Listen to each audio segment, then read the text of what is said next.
following recording is a segment of a conference call about one of the fastest growing companies in the network marketing industry called Ariix.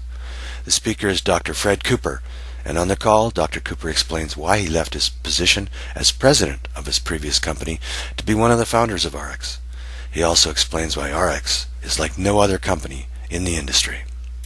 Well, I got my start in direct selling 15 years ago when a company gave me a call and asked me if I would evaluate their compensation plan to see how much it would pay out, what it is paying out, and ways that they could understand to help manage the payout, and in the effect they wanted to change the compensation plan, they could either increase it or decrease it and the impact associated with it.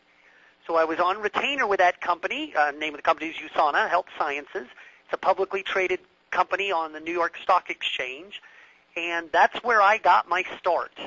And from there, I worked my way up through the ranks, started out by developing the software for that company in which they can run all of their commission processing worldwide, seamless, international, in a binary, which back then was a very unique plan and fairly rare. Because of some accomplishments that we got done there with the team, they made me their chief information officer and a Section 16 employee. And then from there, my training actually is a PhD in production and operations management with a second major in statistics. And so I was promoted to their chief operations officer, which included their information systems.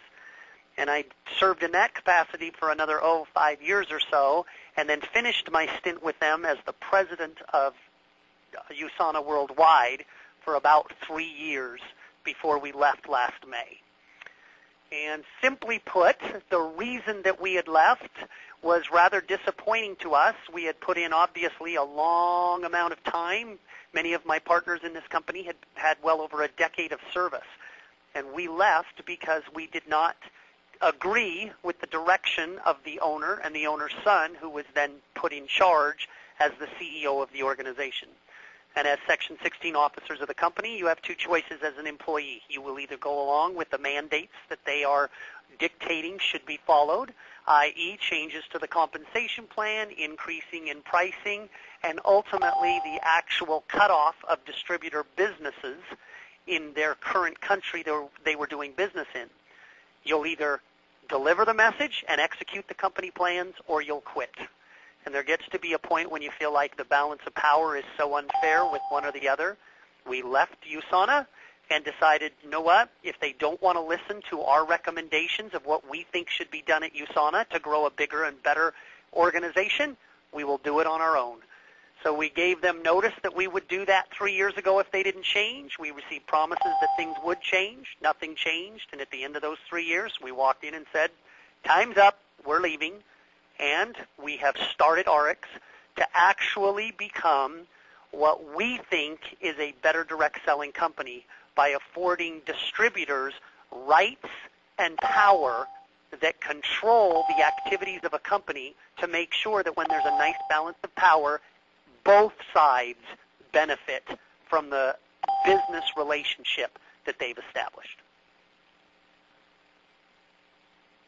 Fred, that is a very strong reason to start a company like this, and I really appreciate hearing that, because we've all been affected in our careers by management decisions that adversely affect the people in the field, and so we're really thrilled that is the major flag that you're waving as we start this process. And one of the things that I quickly started discovering that really helped me see some things that would also help sustain a business was the direction that you were going with the product. So many companies start out with a sizzle product, and they think that that's a real important thing, is to what's your sizzle product, and a sizzle product is super vulnerable to becoming a fizzle product when it either gets popular and people copy it or whatever. And so we've seen a lot of companies come and go, but we have created a panoptic strategy around our product line. I called it the business strategy because it's what will keep a business together. Can you just share with us just your thoughts on the where we're headed, just briefly on a product standpoint, just so everybody can appreciate who we are from there? You bet. if I stated what is unique in this organization, many direct selling companies have come up with products in which a single individual takes credit for all of the information about a new product that they have found, or one person has developed a product and then they price it with an incredible story about how it will cure everything or do everything, and it's the one-hit wonder, if you will, with these claims that are just ridiculous. Our goal and objective was to do a 360-degree view of health. So it's not just about nutritional supplement, it's about health in all of its aspects, from a financial to a psychological to a physical, either in skin care or in weight loss and weight management and exercise. Of course, nutritional supplements will be one too, your environment of cleaning products that you take, etc., for your children and infants. This entire global health is then going to advance the knowledge that we have through collaboration. There is not one single person that knows everything, but by being a company that identifies the latest information, technology, and research from well-established third-party individuals that are not endorsing a product but are endorsing a philosophy and a way of life, we can develop through all of these people that are experts in their own personal division and direction products that are safe, efficacious, natural, organic, non-genetically modified, non-carcinogenic, and they are made in a manufacturing facility that is OTC, FDA facility, so that when people see Ariix and see the logo, they know those are quality products that they can trust. So it's not just about the ability to make money, but it is having consumers who take the product knowing I take that because it is the best products available that science from both the East and the West have come together and said will give you the greatest chance for improving your own health. That is an awesome approach to keeping a company around long term. I just have come to learn and appreciate from you and Mark Wilson that, you know, it's really nice when we offer products that are that highly consumable and sought after. When people shift their spending habits, just imagine, you know, thousands of people that redirect their spending to a better product, a better way of life, something that they can get behind, and they start telling their friends about it. That kind of consumption around products that are really have a foundation behind them really creates some sustainable growth and also some retirements for people who participate. So we appreciate your thought into that. And you know, the timing I was alluding to earlier, the Microsoft analogy of you know, just being able to be around when the inception of something is only great as much as it is the company is in place. With you guys having a track record of building a company from very small to over $500 million, that's given a lot of us comfort that we have something here. But as far as the timing, can you just share with everybody so that we can wake up and really appreciate where we're at, just a little bit about our growth curve right now? Sure. Momentum is a funny thing. It's kind of trying to catch the wave of the new up-and-coming product, market, concept that everybody wants to get on the curve ahead of. For example, if you're an investor, I'll bet all of us wish, God, I wish I would have known Microsoft before they went on the public exchange, or I wish I would have known eBay, or I wish I would have had a premonition about Apple. Why? Because everybody knows, wow, if I could have got involved right from the very beginning and seen that opportunity, I think I would have been somebody who would have wanted to invest in it. It is no different when you are deciding if you want to change your financial situation. And the neat thing about Ariix is it's not giving up your day job. It's not giving up any of your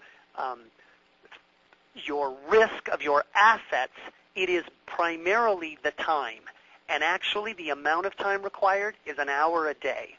And by investing that amount of time in getting to know the products, the compensation plan, and then understanding the mission and vision of the company, people can change their financial outlook and or their health and or their own personal development as an individual by participating in Ariix.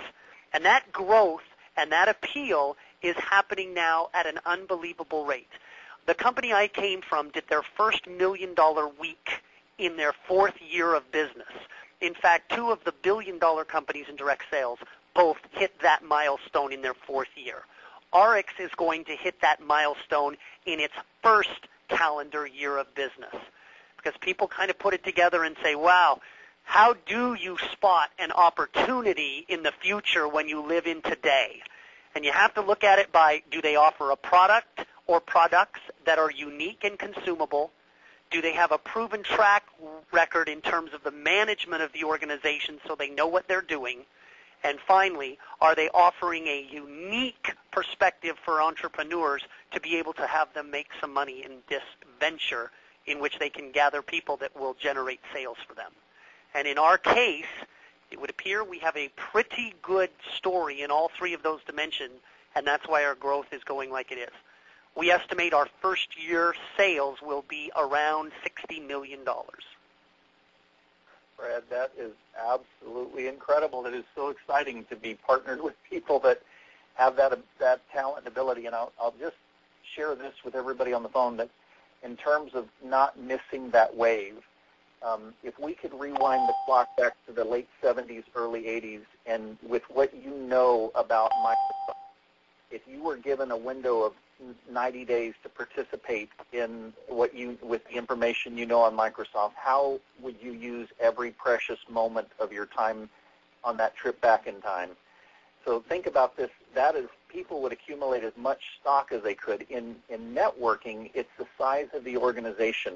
What we really want when this company hits the momentum phase, which typically with companies can happen anywhere from 75, 100 million in sales, it just seems like there's enough voices that are spreading the word that it goes through just outrageous growth for a period of years. The person, whatever check that we take into momentum, typically will times 10 through that curve. So it's kind of like, do you want to have 3 fishing lines in the water when it hits, or would you like to have a boat dragging a net through the water? And so that network, the getting busy now and spreading the word is what will create the network that will capture we'll have a greater voice in the marketplace when that time comes. So just wanted to share that. Our numbers are phenomenal. Thank you for sharing that with us, Fred. Another one thing about it, I know part of our product strategy factors into this, part of your track record.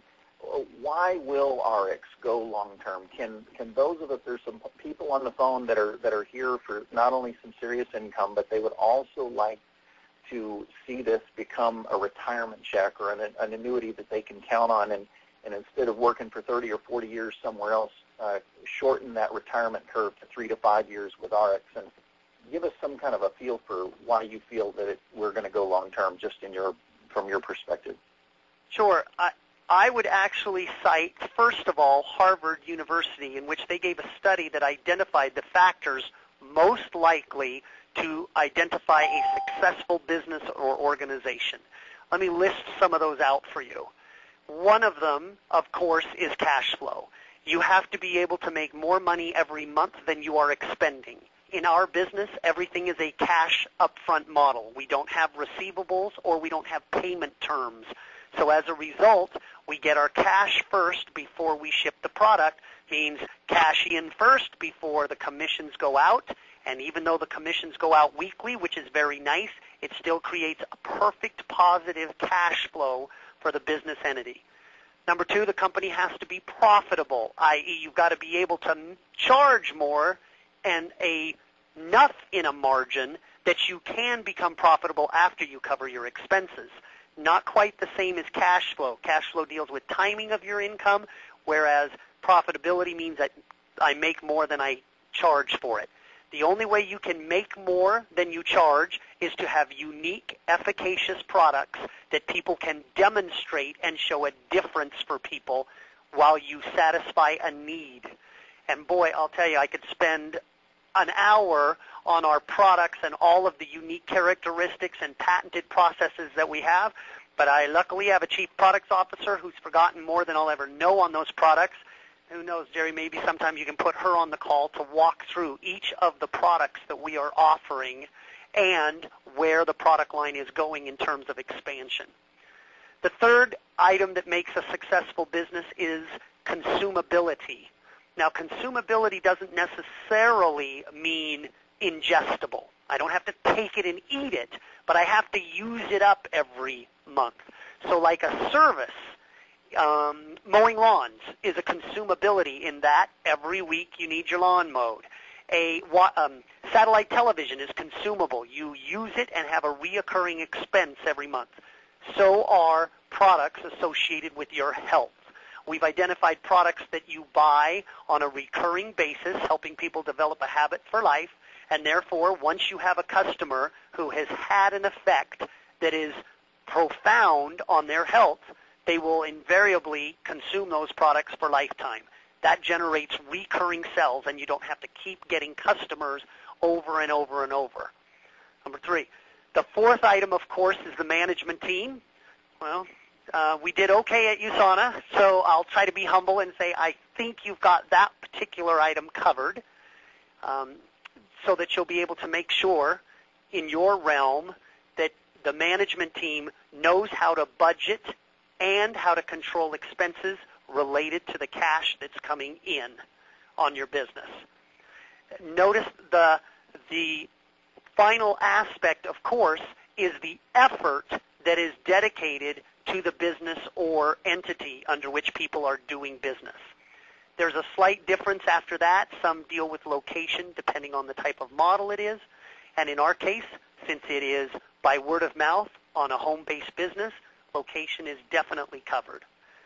Those are what Harvard claims. I would add one more success factor that is related to direct sales that I would have never thought about had this not happened at Usana, and now is coming out to be a common theme throughout our industry, and that is this.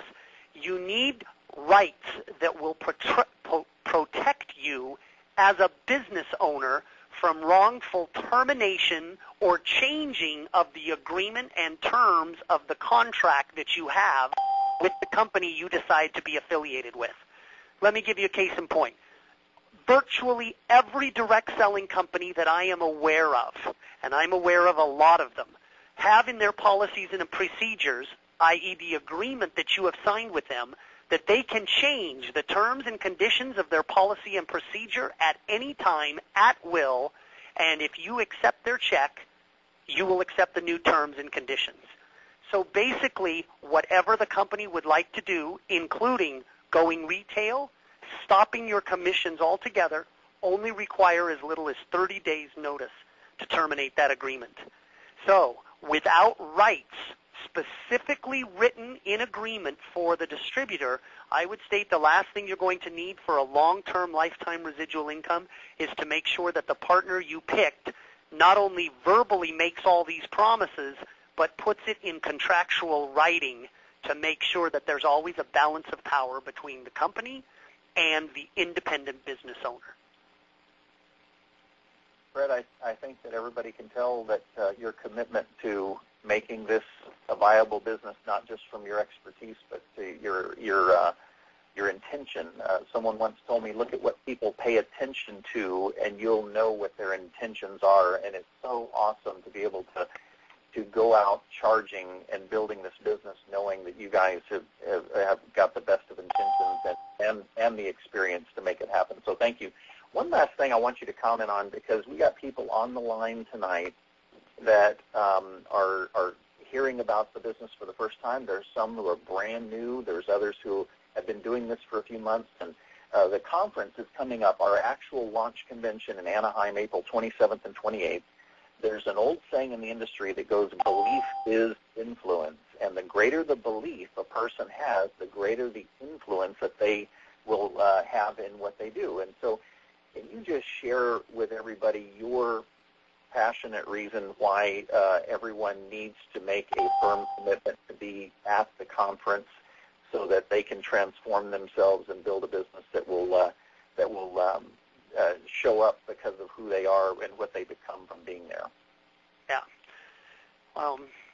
if I were going to go into a business, and I am hoping everyone on the phones decides that they want to enter into a business relationship with Ariix, if you decide to do that, I would want to shake hands, look them in the eye, get to know the people that I am trusting operationally and product delivery-wise are the people that I can count on.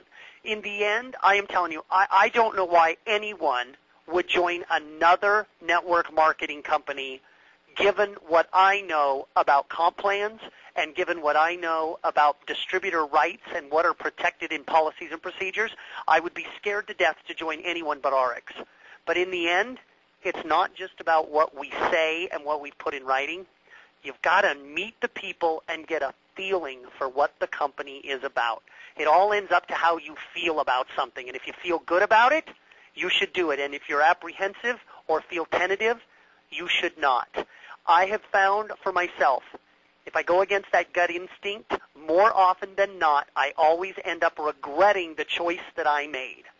By going to launch and our first convention, you'll have a chance to visit with us. You'll have a chance to talk to each one of us. You'll learn about the entire spectrum of the company. You'll learn about its people, their passion, but more importantly, kind of what it's about, so that you can decide, is this a company that I want to hang my hat on and be attached to and affiliated with?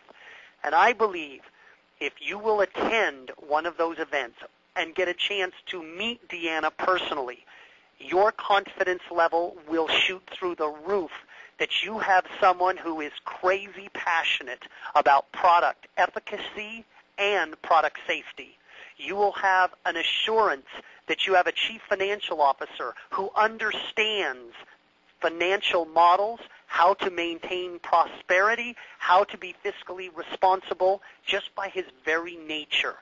You'll understand that you have sales force that are committed and dedicated to you, and you'll get to know the intangibles, our attitudes, our personalities, our treatment, our behavior, so that when you leave, you can be more inspired and motivated than ever before to say, I know I picked the right company to pick as the opportunity that will be able to be here forever, because it's an asset that you will create and that you can pass down to your posterity. Thank you very much, Fred. And with that, we want to invite everyone to make the commitment to yourself to be in Anaheim, the way to really take advantage of our launch convention. Can you imagine every single person that you got there that experienced what Fred just shared with us happening to them? That's how to walk out of there. One person that you get to the conference will turn into 100 people within 12 months. And so it's real exciting that we're this right in front of the opportunity of a lifetime to get out there. So I encourage everyone to do that. I want to thank you, Fred, so much for sharing what you shared. I've got a few closing things I want to share with everyone, but folks, this is a demonstration of the level of support of our company to have the CEO of the company willing to spend time with us like this. And so, Fred, thank you so much for what you've shared with us tonight and for being part of this. My pleasure. Thanks for having me.